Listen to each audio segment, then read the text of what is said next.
Y las autonomías que quieran implantar políticas de este tipo, lo primero que tienen que hacer es cumplir con los objetivos de déficit. Y sin este objetivo, sin cumplir este objetivo, les puedo asegurar que este Gobierno no hubiera podido impulsar ni rebajas fiscales ni complementar las pensiones más bajas de Extremadura.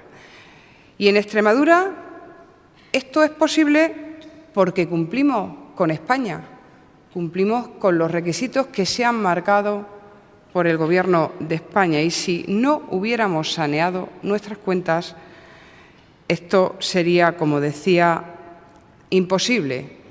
Sería como cuando se incumplía de forma sistemática con el objetivo de déficit, que había que subir los impuestos y que se perdía poder adquisitivo cada día por nuestros pensionistas. Por lo tanto, cuando se dice de algún sitio se tendrá que recortar, es que Extremadura ya ha ajustado sus cuentas cumpliendo con el objetivo del déficit y esto es lo que permite liberar recursos para destinar a objetivos ambiciosos como este.